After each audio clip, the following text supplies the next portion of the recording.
आज हम सीखेंगे, लास्ट क्लास में हमने बात करी थी यूज ऑफ दिस और दैट की। आज हम सीखेंगे use of these and those.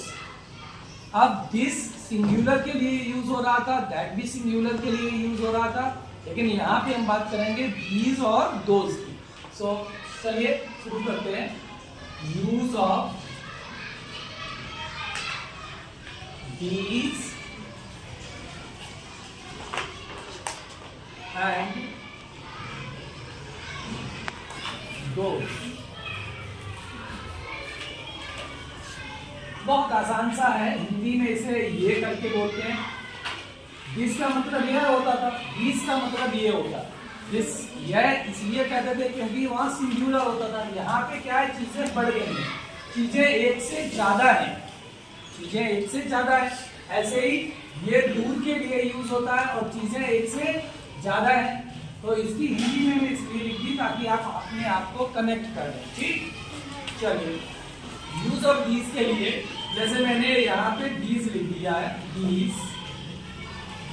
अब ज्यादा चीजें होंगी तो आर का प्रयोग होगा, दिस इज का प्रयोग होता था, लेकिन दीज आर का प्रयोग होगा क्योंकि इज यूज होता है सिंगुलर में, आर यूज होता है प्लूरल में।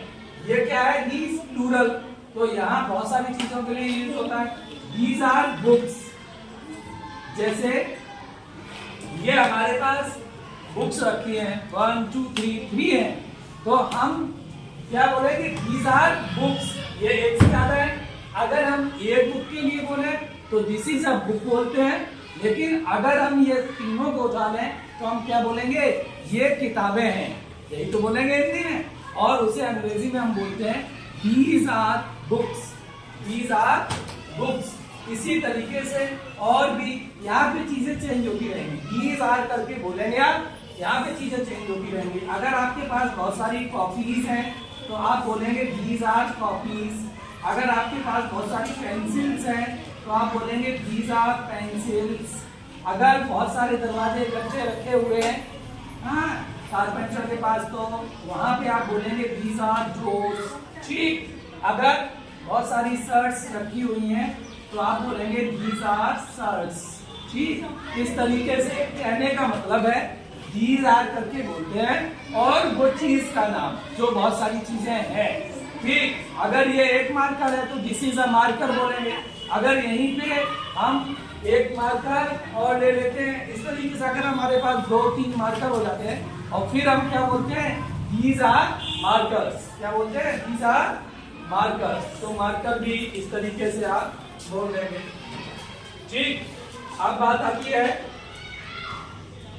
दोज का प्रयोग कहाँ करते हैं, तो दीज का प्रयोग एक बार फिर से समझ लें। दीज का प्रयोग होता है पास की चीजों के लिए। आपके पास बहुत सारी चीजें इकट्ठी रखी है तो आप क्या बोलेंगे, दीज आर करके। और वही चीजें आपसे बहुत दूर है तो आप बोलेंगे दोज आर करके। जैसे मैं अभी एक एग्जांपल बता देता हूं, दोज। अब पीछे मैं देख रहा हूं वॉल में आपके विंडो है, लेकिन 3 विंडोज है, तो वहां पे हम कहेंगे दोज आर विंडोज। वहां पे हम दोज आर विंडोज बोल देंगे। ठीक, इसी तरीके से दोज आर बुक्स। आप किताबें मैंने दूर रख दी हैं अगर जैसे, तो हम बोलेंगे those are books, those are copies.